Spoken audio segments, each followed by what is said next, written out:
Westchester Country Day School. Welcome back to the Be Real Well podcast. I'm Claire Brinson, and I'm joined, as always, with Kim Van Dessel, my co-host Kim Van Dessel, and today we have a superstar. Major superstar. Are you ready? We have a local, a celebrity. Frank Morelli is joining us today. The one, Frank. The only. That is extremely flattering. I really am happy to be with you all today. It's an honor to actually have a chance to discuss some things with you all. Well, we're really excited because we're going to be talking about physical wellness today. And I think that a lot of people think of physical wellness as something that is like a prescription from the doctor, which is really sad. Like everybody thinks of movement as something that they have to do. Have to go to the gym now. I have to, go for a walk. I really need to do this, instead of like something that they can't wait to do, like something that they put on their calendar because they love it. Oh, I just started doing that with you. You started putting it on your calendar? Yeah. On a movement. I just started doing that with you. I just started putting my movement. Well, I'm going to just jump in and tell you what I'm doing first. Tell me. So something that I have been wanting to do is... Oh, I know what you mean now. Sorry. I left for a minute. I'm back. That's okay. So something that I was really wanting to start is hiking. And I have hiked and I like to hike, but I'm not an avid, I'm not really good at hiking. So all of my children love to do that. And so if I want to spend any time with them, that's what they want to do. Vacations, they want to go out west and go hiking. So it's like I can't really. So I had asked Claire and Sam Hauser to start hiking with me. So we need to get more on the calendar. Done a few, yeah. Sam and I are in the talks for our next adventure. But yeah, so I said to Kim, she said she was nervous to plan a trip with her family because she was like, they're all going to be in shape and they're going to choose a really difficult trail. And I was like, well, just go ahead and be ready. Like, let's start going so that you can plan something like that. But I think that's what we can talk about is what's something, or is there something, a form of movement that you haven't tried yet that you're like, that's something I'd really like to do, but your brain comes up with all the reasons that's a ridiculous idea? For me, there's so many of them. And just going back to what you were saying about movement being like a prescription, I can't do anything that's like a prescription. As soon as it's like being enforced on me, or it seems like it's, this really structured plan, I start to fall out of it and I just can't stay consistent. So I have to try to like fool myself into doing movement by doing things that I just see as fun. Mm-hmm. Like, what motivates me. But one thing that I've always wanted to do that I'm really interested in doing, but I'm actually kind of scared to do it, is like rock climbing. I really, really like, every time I watch people climbing, like even just on climbing walls, I think that's probably how I would start out. I'm not ready to like be hanging off a cliff anytime soon. But every time I watch somebody do that, it's just seeing somebody get to the top, the motivation of like being able to get up there and see the like the view from above, that would make me want to just get up there and like do the movement and keep up with it. And I know it would be really hard to do it. You have to really work out. You're putting your life on the line, so you have to be prepared.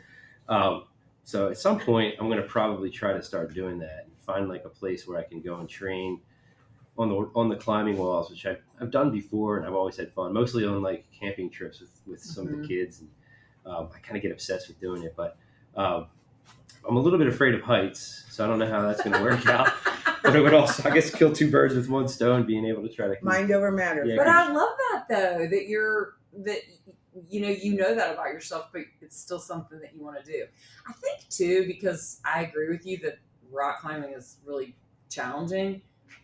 Not that I've like climbed a lot of rocks, but maybe once or twice, because I have two sons. Little boys love to climb things, mm-hmm. So there has been a time or two that we've seen a climbing wall and they've been like, "Come on!" Not recently, but it probably would be fun and a little distracting to really get a good coach and get into the strategy of it all. That might take away from the pain a little bit.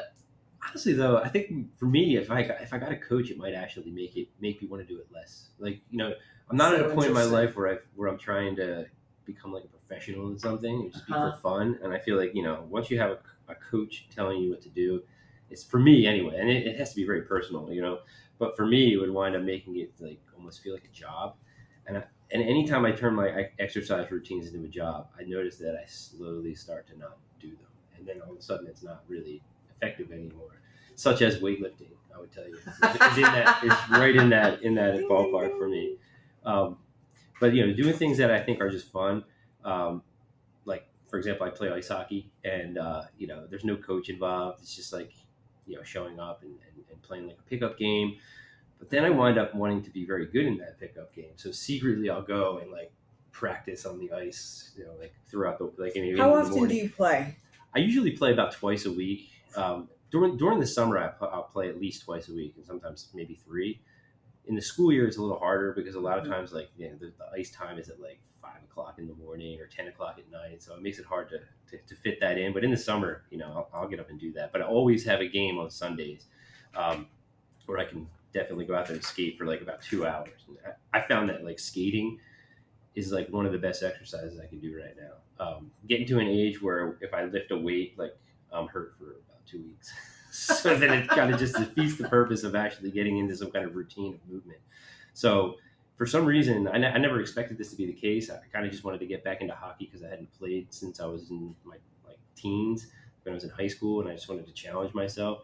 But I never expected that it was going to be the kind of movement that was really easy on the body. I mean, like you're not making a lot of impact with the ground, like running, which sometimes bothers like my shins and knees.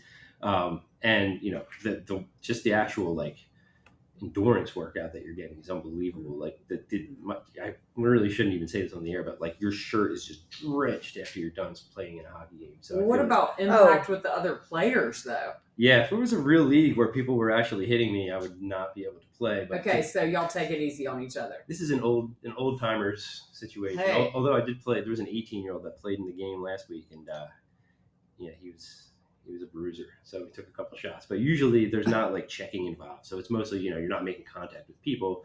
I mean, we're once in a while you get hit with a puck, but you're wearing equipment.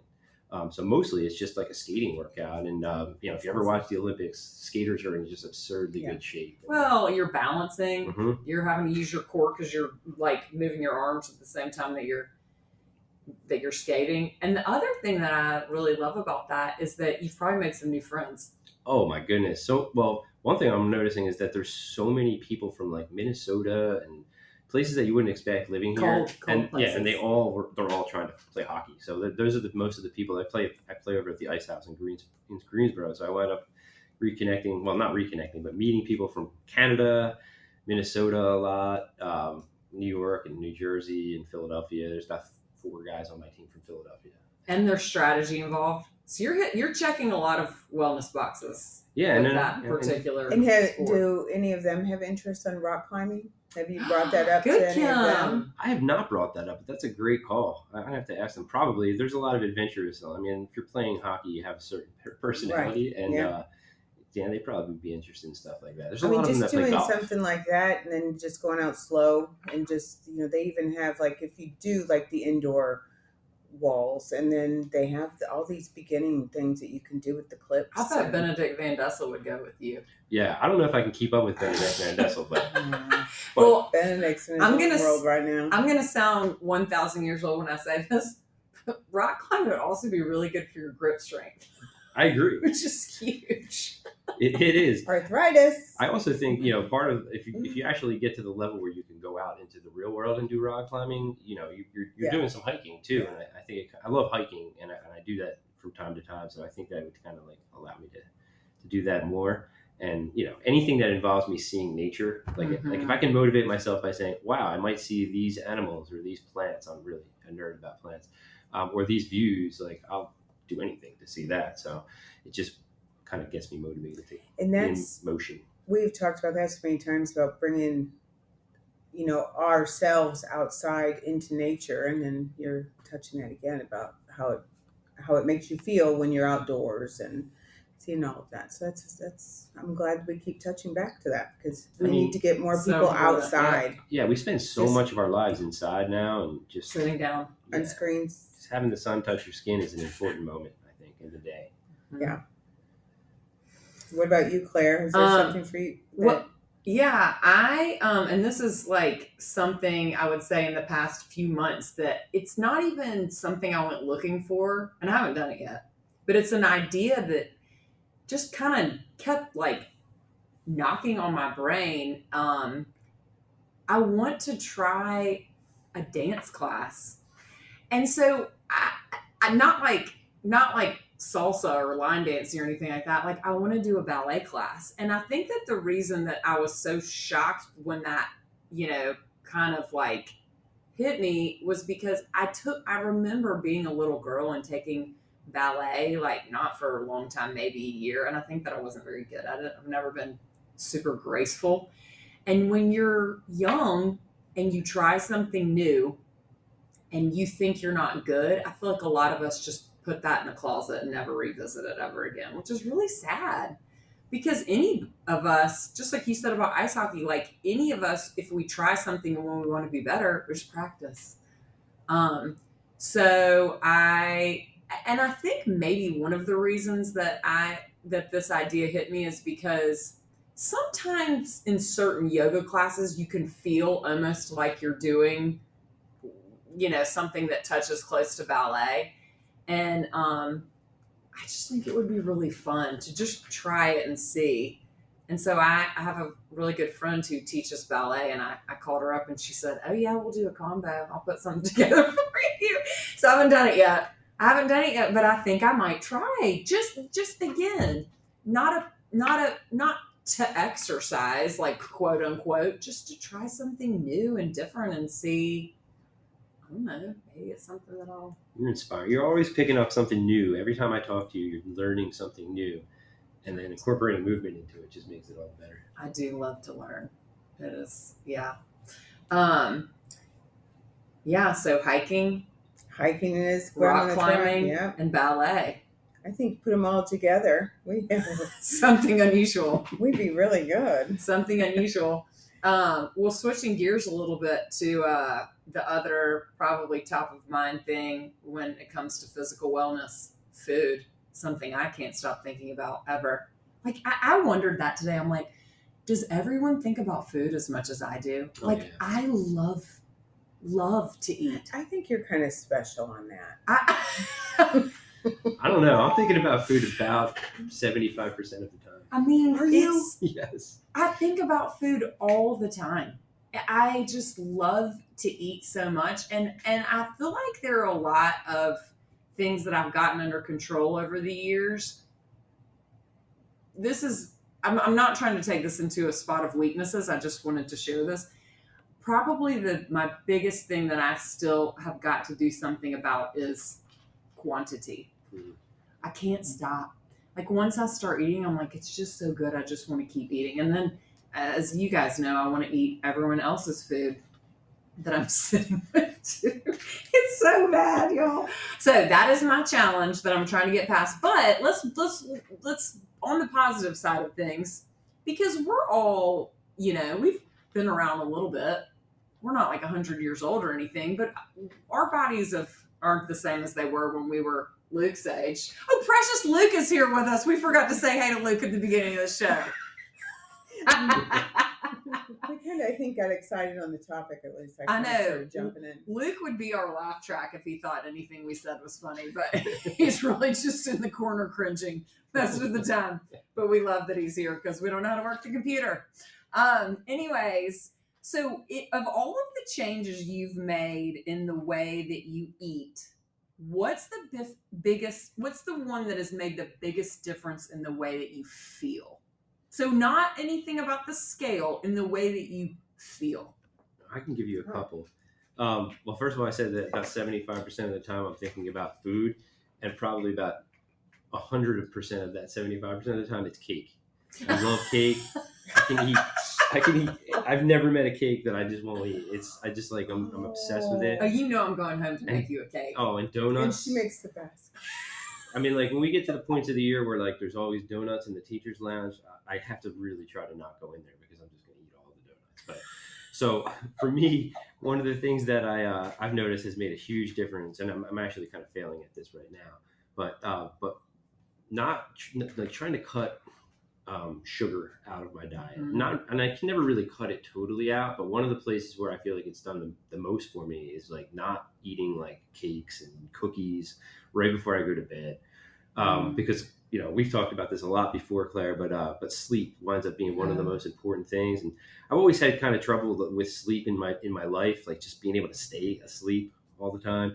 And I've noticed that eating a lot of sugar before you go to bed, it just I don't know, I think it causes your body to kind of crash while you're Mhm. sleeping, and then I wind up waking up in a sweat. It's like it's not a good thing, and then it winds up just kind of disrupting my whole day, and then it rolls into another day, and then similarly to that.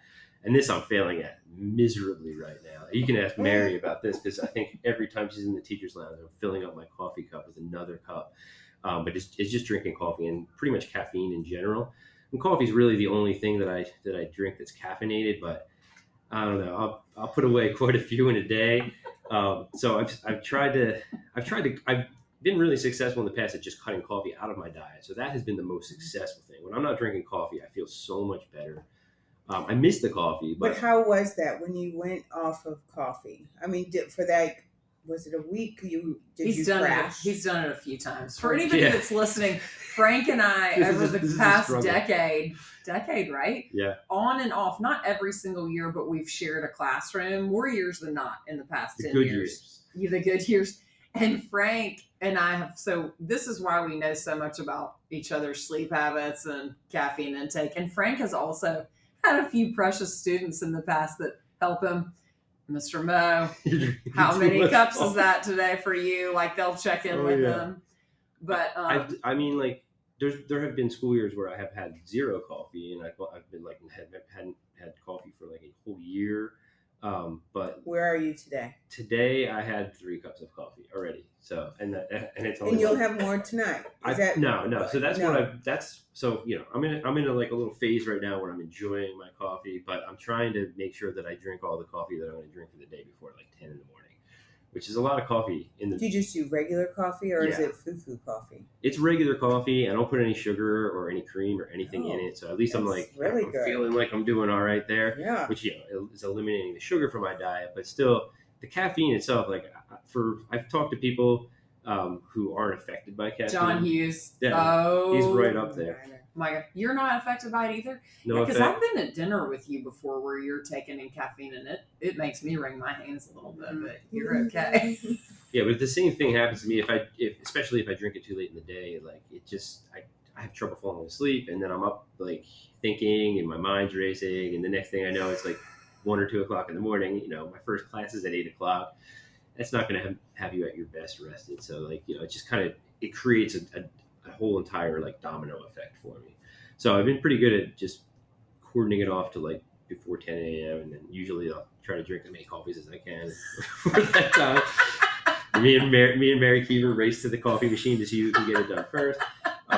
But so that's my first step, and then I feel like we're at a point in the school year now where things are pretty busy, and I'm coaching, and we're getting into like speech writing season pretty soon and graduation. Oh my gosh, So which you're so good at. Literally on what is it? What is our first day? Like June 3rd or 4th, whatever the first day Yes. is that we don't have work. That is the first day that I will not have coffee. I'm going to try to go the whole summer, and then we'll come back next year and just not drink coffee anymore.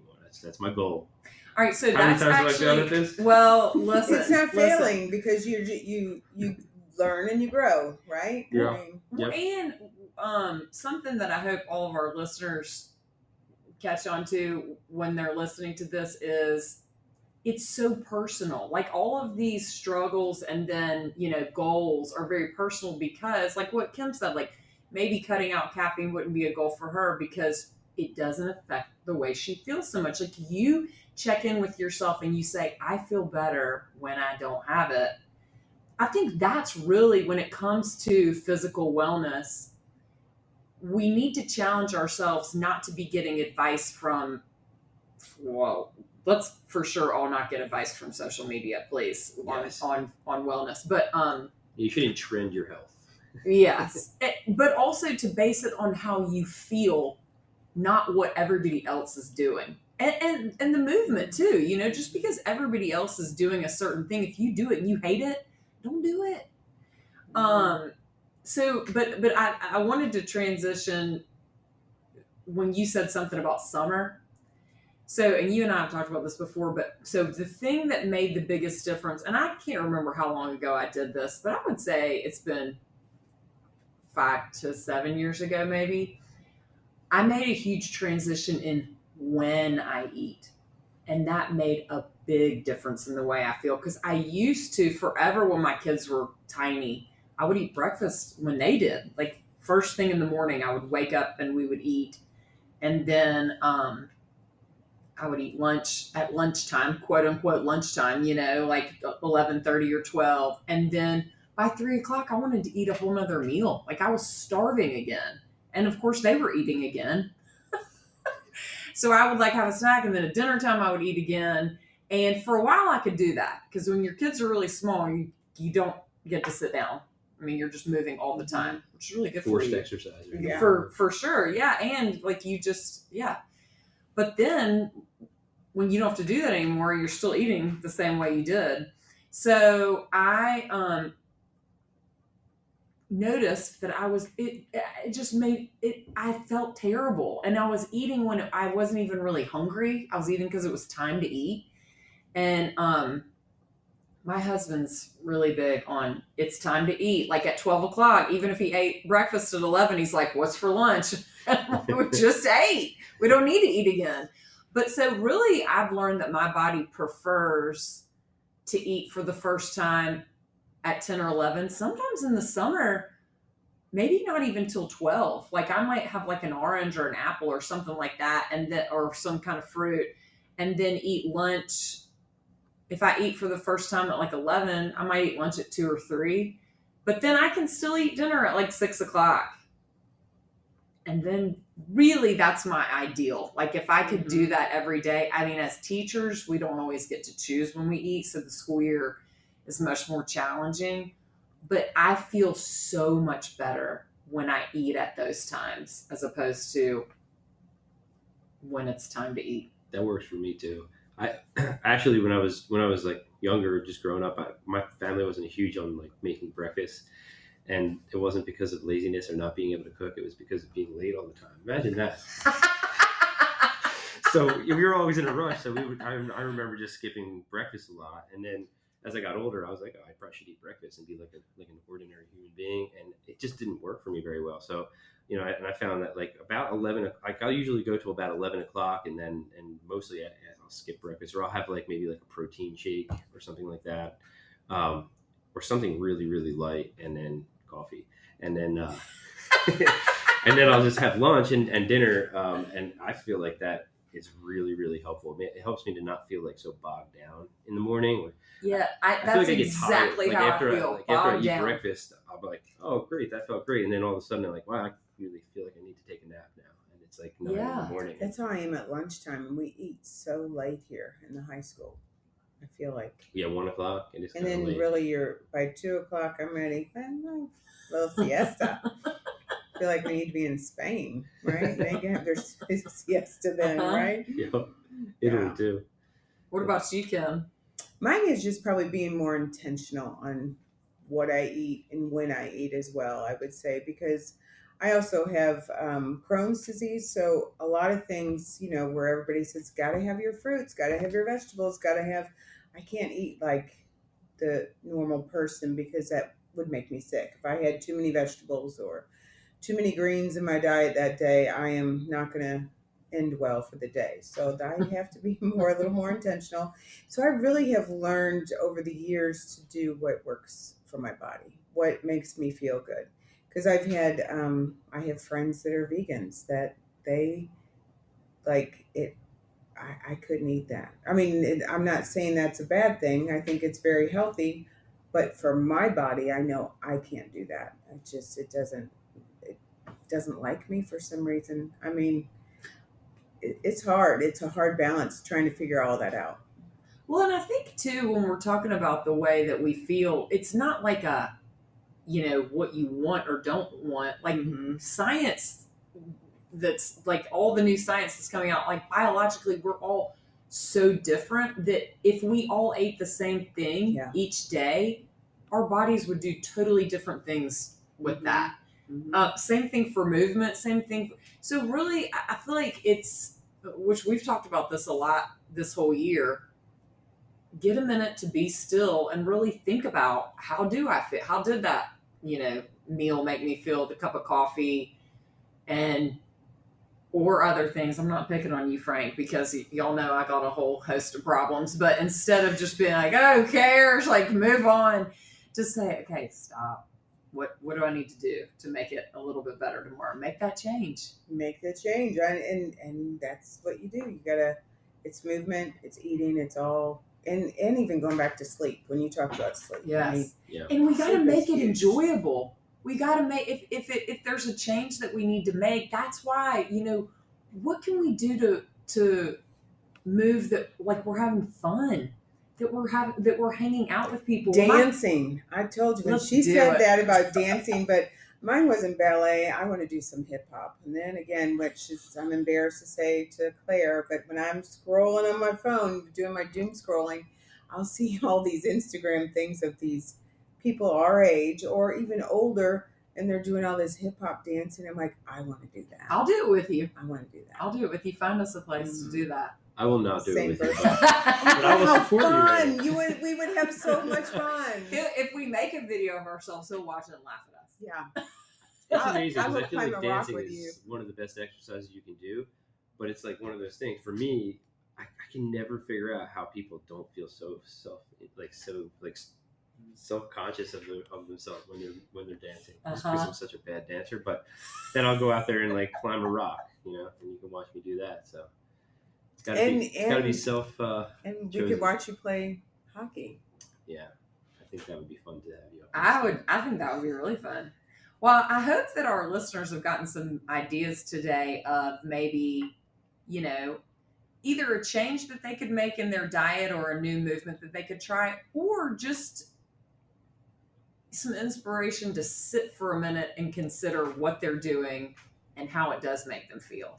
Well, and that it's not just physical, it's also mindful as well.